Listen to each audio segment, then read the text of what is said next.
You're twice as sure with two great names, Frigidaire and General Motors.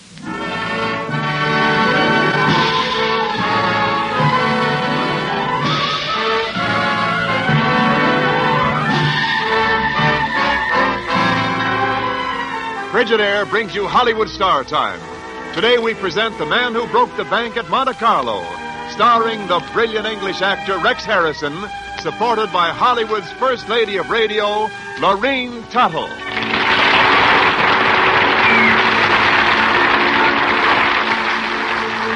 Each week at this time, Frigidaire brings you direct from Hollywood radio versions of the finest motion pictures with Hollywood's greatest stars. Today, Hollywood Star Time brings you the radio production of the amusing 20th Century Fox picture, The Man Who Broke the Bank at Monte Carlo, starring Rex Harrison. 20th Century Fox also are producers of Anna and the King of Siam, which, when released, will star Irene Dunn, Linda Darnell, and Rex Harrison. Now, in just a moment, The Man Who Broke the Bank at Monte Carlo.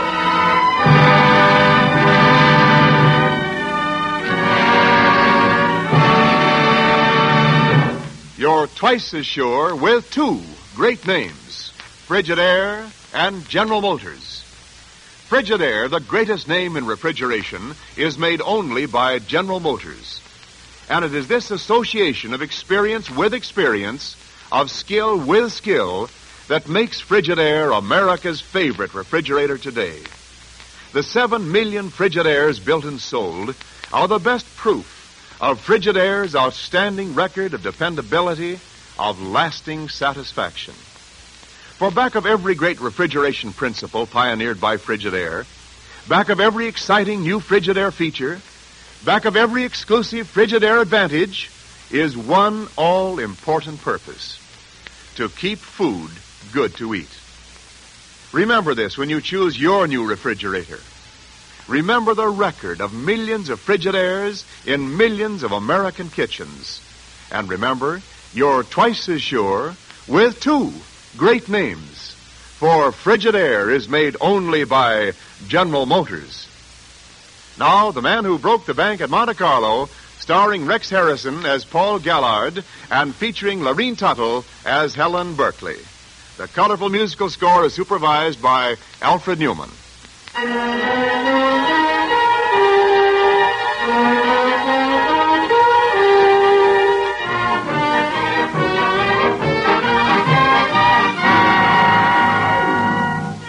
At the casino at Monte Carlo, you may play roulette and lose, perhaps, your eye teeth. Or you may play chemin de fer and say farewell to the old homestead. Or perhaps you'd prefer to lose your shirt at baccarat. Oh, baccarat. There's a game for you. You play cards against the Greek syndicate, and there's no limit. Try and win. Uh-oh. But wait. What's this? Someone is winning. The chips are piled high in front of him as he continues to play. And to win phenomenally. He's won 13 times straight. Astounding. We'll break his luck. Here they go again. Wait. 8 for the syndicate. Monsieur Gallard? 9.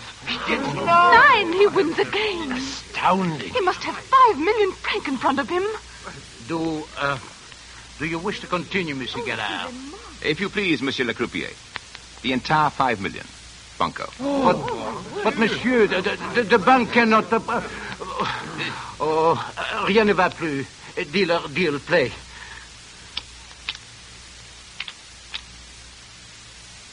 For the house, 5. 6. Monsieur Gallard, the bank surrenders. You mean the bank at Monte Carlo is broke? If monsieur will step into the office, the director will give you a check for 10 million francs. No, I'll take it in cash, if you don't mind. But you can't carry away 10 million francs in your pocket. I brought a suitcase. You knew you were going to win? Well, I merely hoped. Beginner's luck. You mean you have never played here before this? Never before.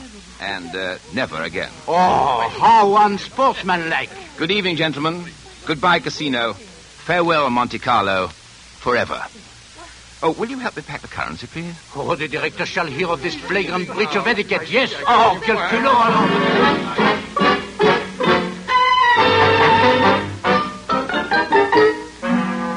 up, Monsieur le Directeur. You do not understand that Paul Gallard is leaving Monte Carlo for good. Impossible. He already has his reservation on the blue train for Paris. But the victim always stays long enough to lose it all back again. It's the custom. I explained that to the villain. Well, then we must take the customary steps. I have already made arrangements with an exceptionally attractive young woman, an American dancer who needs the money. Well, see that she's on the blue train when it leaves for Paris tonight, with this Paul Gallard on board. Paul Gallard must return to our gaming table sooner or later. Naturally. The girl will require an accomplice. Well, get that Bertrand Weber again. He's dependable enough. Now, get busy. Vite, vite!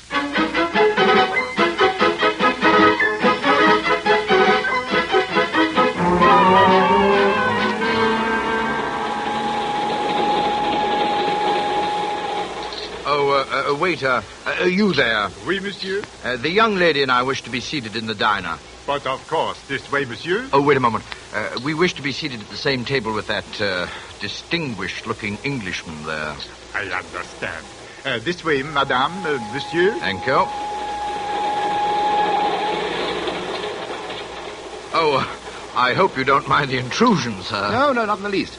I'm sure you're both more than welcome. Sit down. Oh, thank you. You see, monsieur... Monsieur... Gallard. Paul Gallard. The rest of the tables were so crowded. No, please, no explanations. Waiter? Monsieur. And what will madame have to drink? Oh, a dry sherry for me, thank you. Monsieur? Pink gin for mine, thank you.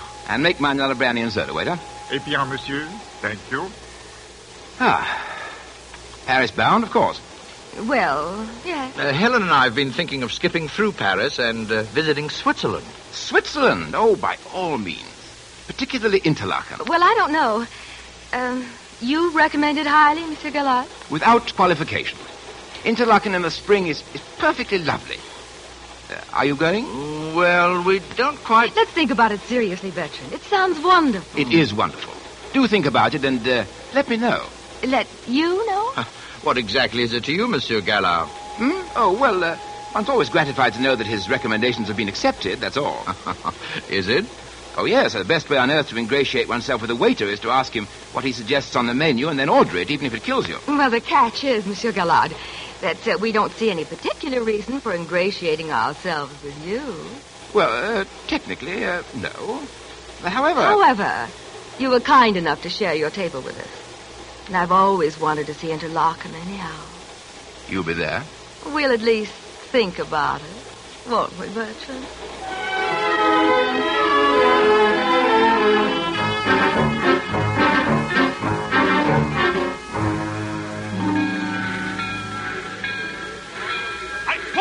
Paul, over here, Paul. Alfie, fearless taxi driver. Welcome back to Paris. Partner of my darkest days. We have conquered. How'd you make out at Monte Carlo, Paul? Our taxi driving days are over as suddenly as they began. We are in the money. You won? I broke the bank at Monte Carlo. No. We divide 10 million francs, share and share alike. Say, that'll buy me my fare back to London, won't it? Yes, and it'll repair the broken Gallard fortune somewhat. But first, another job. We go to Interlaken, Switzerland. Interlaken? What for? What for, he asks. Wait until you see her, that's all. Oh, see you. Helen, the face that launched 1,000 ships. Paul, you're not going to tell me you're falling in love with a welder. Oh, there's no time to lose, Alfred. We're not staying in Paris. We're taking the Swiss Express immediately. Me too? Yes, and on this trip, you're my valet, my man's man. Interlaken, here we come.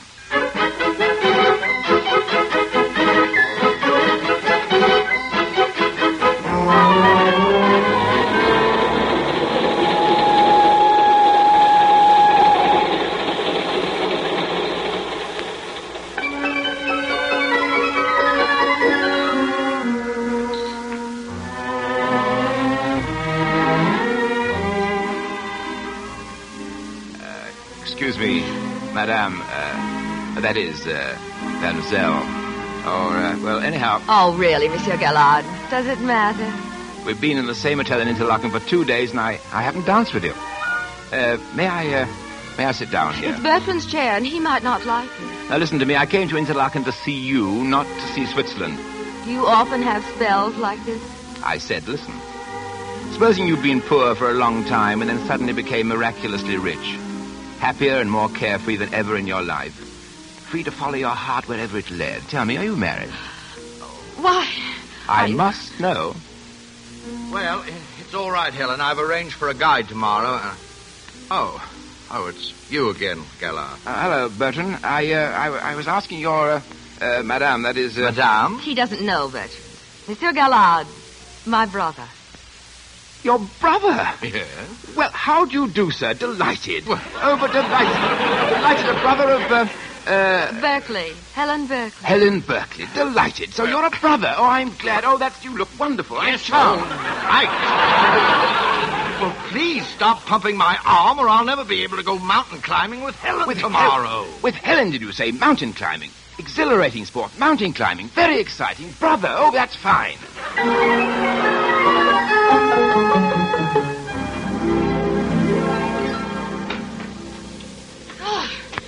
All right, Bertrand, this is far enough.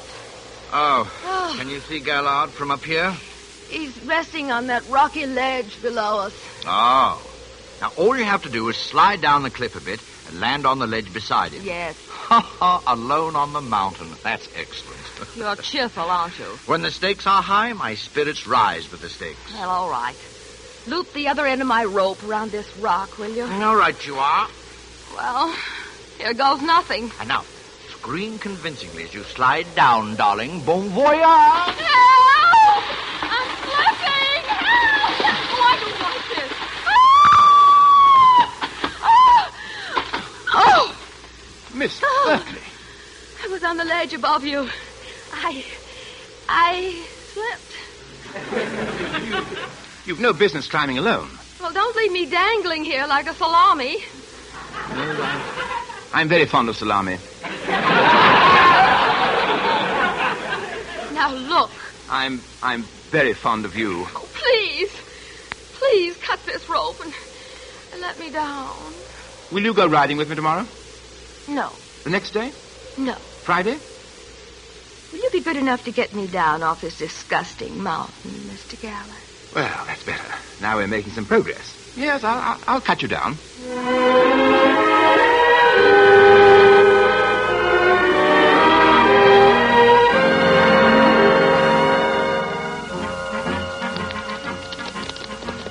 Now, aren't you glad you accepted my invitation, Helen? The name is Miss Berkeley. I hardly know you. Then how about dancing tonight? After all, I practically saved your life.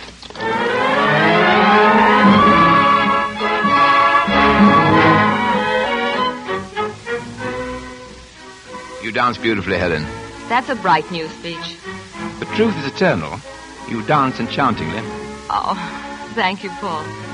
How about going boating tomorrow? I'm afraid not. Why not? I saw an American tragedy years ago. They go boating. The gal falls into the drink.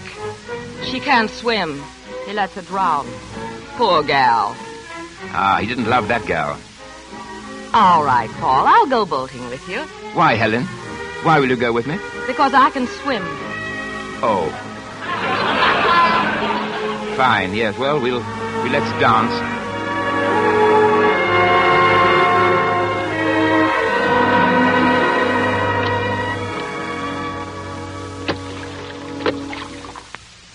Why did you just stop rowing, Paul? Let's drift. I've been drifting.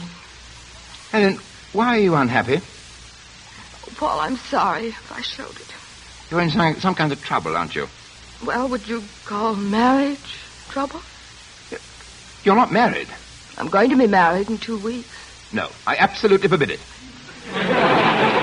You don't even know him. Who is he? Pierre Prévost, the banker. I'll knock him down.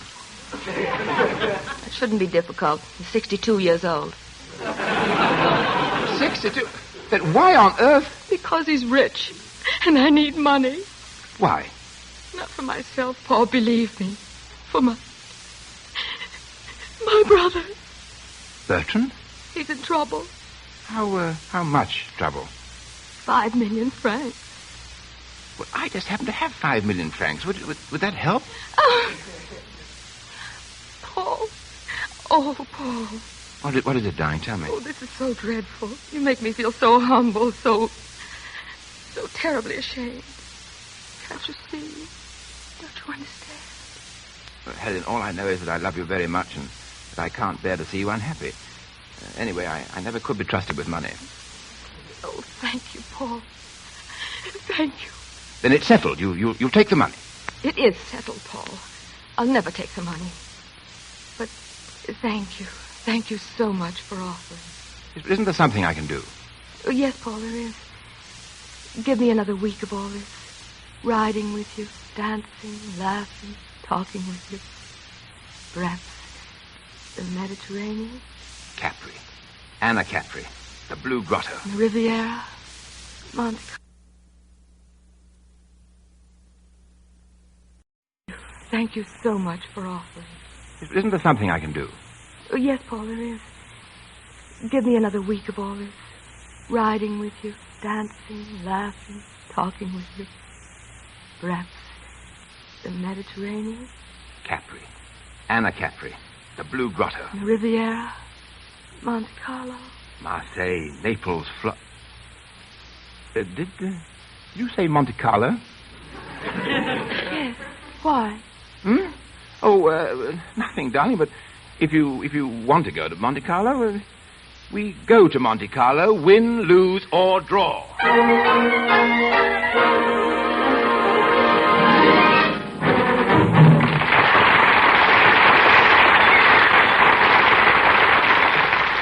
In just a few moments, Frigidaire will bring you the second act of The Man Who Broke the Bank at Monte Carlo, starring Rex Harrison.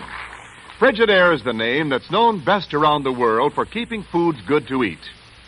And behind that name is more than a quarter of a century of experience in making cold.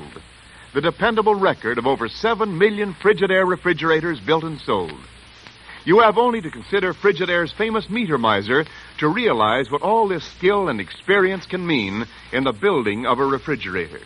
The meter miser is the cold-making mechanism that's the heart of your modern Frigidaire. Think of the jobs it has to do. It has to make cold fast, even in the hottest weather. It has to be on the job quietly, hour after hour, year after year.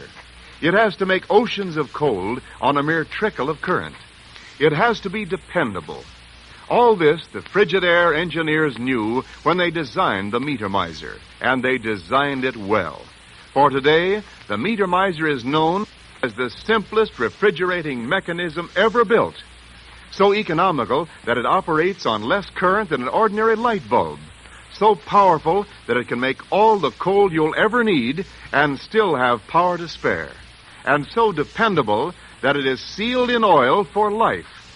Sealed against dirt and dust and moisture in a shell of steel no bigger than a man's hat. Remember this skill and experience when you think about your new refrigerator. Remember, a refrigerator is no better than the mechanism that makes it cold. And then remember, you're twice as sure with 2 great names. For Frigidaire is made only by General Motors.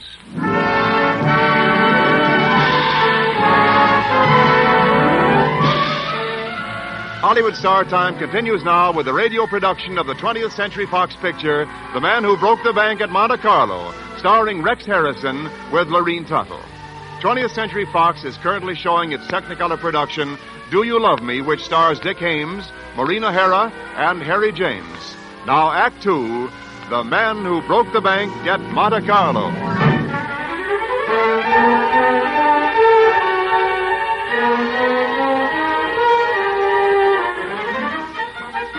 Helen Berkeley, a beautiful American dancer, has succeeded in persuading Paul Gallard to return to Monte Carlo.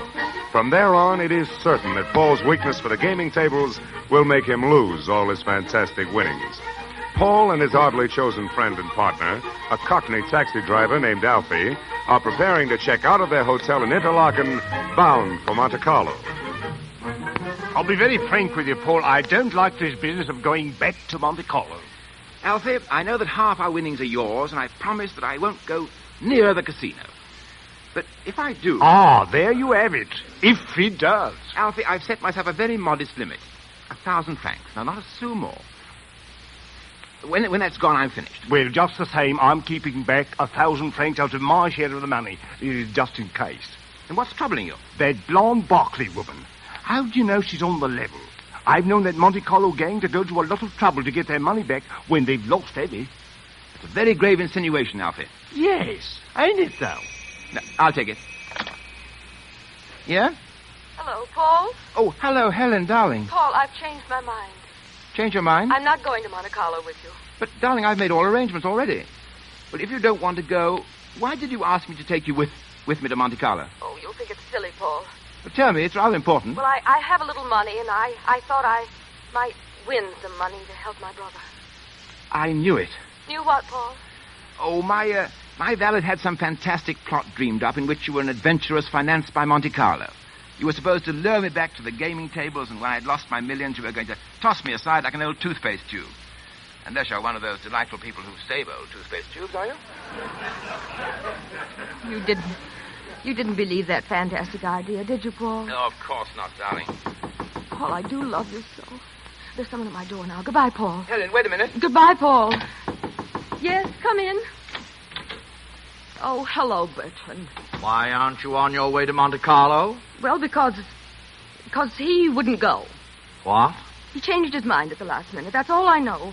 Helen, my sweet, could you be lying? Why should I lie about it? Because you're in love with Oh, him. you must be mad. He didn't change his mind. You changed your mind. Just how much did you tell him? Nothing. Just, I wouldn't go. Oh, you fool. You're throwing away the 250,000 francs the casino would pay us for this job. And what for? Do you think he'd marry you, a girl out of a dance hall? I don't care. Well, what about my share of that money, huh? I tell you, I don't care. I'm quitting. I'm through. And where do you fancy you're going? Helen! Back to Paris and back to New York. I don't care which. But I'm through. I tell you, I'm through. That's all. Oh, no, you're not through, my dear. Not just yet.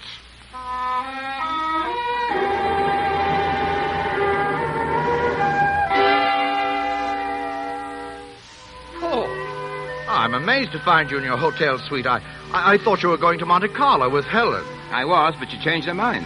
Why, that's very odd. Why? Helen left for Monte Carlo a half hour ago. Alfie, Yes? order a car at once. Order a car me foot. I had our own taxi sent down here from Paris. Better still, we're driving to Monte Carlo right away.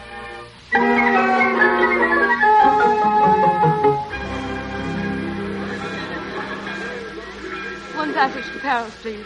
Oui, mademoiselle. I wouldn't be so quick about that, Helen, if I were you. Bertrand, why did you follow me? I thought you'd like to know I had a nice chat with Paul Gallard after you left. I told him you were on the way to Monte Carlo alone. You didn't. He'll lose everything. His taxi is only 50 miles from here already. Seems the trains couldn't get him there fast enough. Oh, he admires you. Just take it to Paris, mademoiselle. Oh, well, I've just changed my mind. Exchange it for passage to Monte Carlo.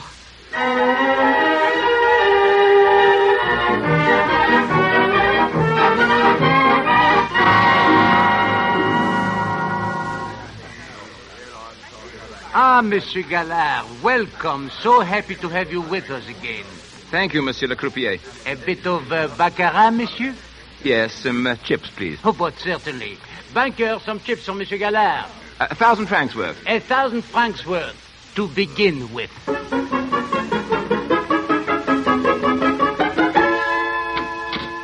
Mademoiselle? Let me by, please. You are Mademoiselle Helen Berkeley? I said, let me pass. I must get to the baccarat table at once. Dear pardon, but le directeur wishes to see you. Director? But I tell you, I've got to Please get in come there. along quietly, mademoiselle.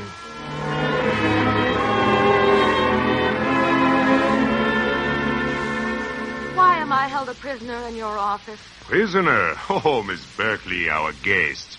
My compliments on your success in your mission. And our check for 250,000 francs. A nice sum, even when divided with Bertrand. Good work. Mr. Gallard is loose. Oh, naturally.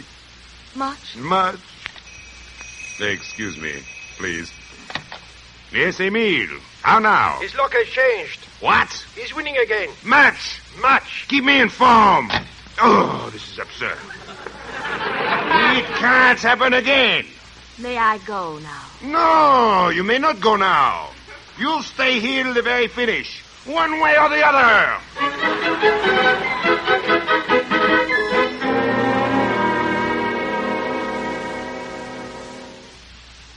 Will you continue, Monsieur Gallard?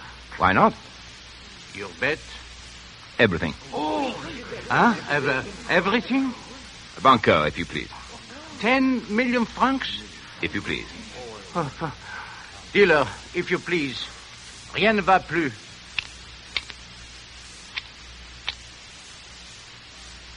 For the syndicate, wheat. 8 for the house. Quiet. Monsieur Gallard, your cards. Monsieur Gallard. Well. Gentlemen, a very pleasant good evening. Huh? Well, but... No. You have broke the bloke who broke the bank at Monte Carlo. My congratulations. Good evening, gentlemen.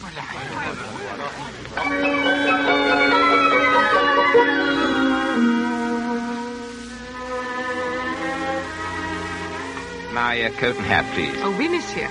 And the suitcase. That too is yours, no? That, too, is mine, yes. But since I haven't a sou to my name, keep it as your tip until I can reclaim it. Good evening, mademoiselle.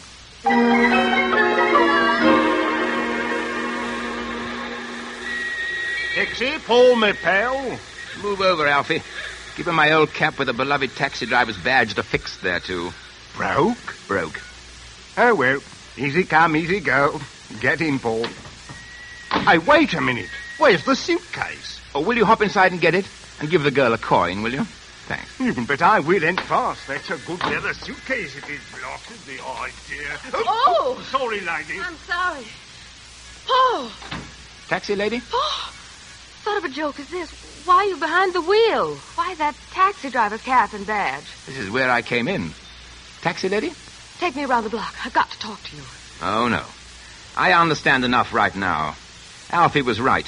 You were assigned to me, weren't you, by the casino? Yes, I was, Paul, but please... Those accidental meetings on the Blue Train on the mountain. They were all carefully planned. I know, your marriage Paul... to that rich old man, all part of the hoax, the game, the lie, if you please. Remember your station. What? You're a taxi driver and I'm the passenger. Address me civilly. Well, of all the impertinent... Paul, you're broke, aren't you? You're poor again. Yes, thanks to you. Well, I'm glad. Thanks again. Oh, Paul, please. Now let me speak. 1,000 times I wished you were penniless. So poor that when I said, Paul, I love you truly, you'd have to believe me. Helen. And if you'd only let me explain how all this happened. Taxi lady? 10 times around the block, driver. And take your time.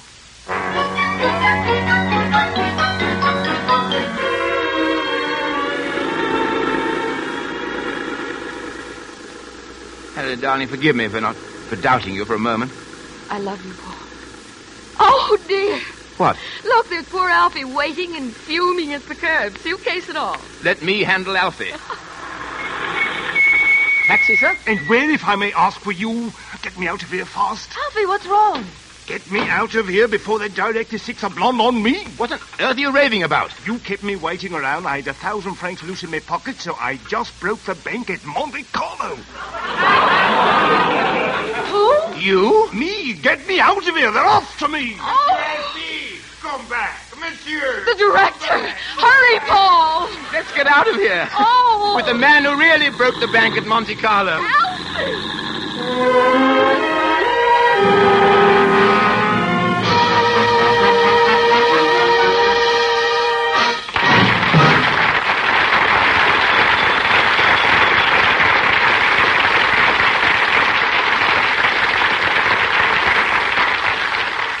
Thank you, Rex Harrison, for your delightful portrayal of the man who broke the bank at Monte Carlo. And thanks to you, Lorene Tuttle, for your excellent performance.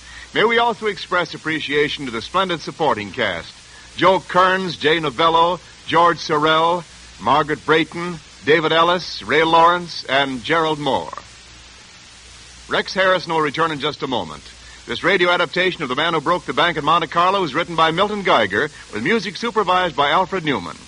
The production was under the direction of Robert L. Redd. Frigidaire's Hollywood Star Time is brought to you each week, direct from Hollywood, with the good wishes of your Frigidaire dealer, who today congratulates the automotive industry on its golden jubilee. A half-century on wheels is being celebrated in a nationwide salute to the business which has done so much to let Americans live, work, and play better than other people on Earth. So congratulations to the automotive industry, a great American industry, on their Golden Jubilee. We join with them in their slogan, hats off to the past, coats off to the future.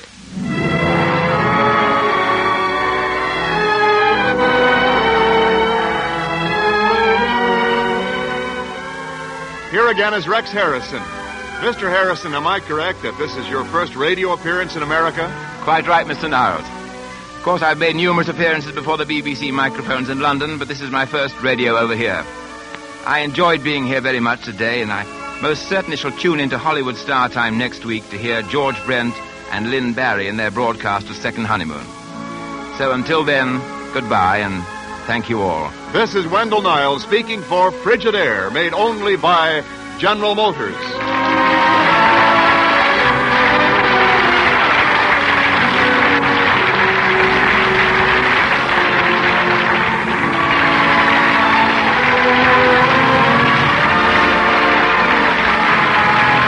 This is CBS, the Columbia Broadcasting System.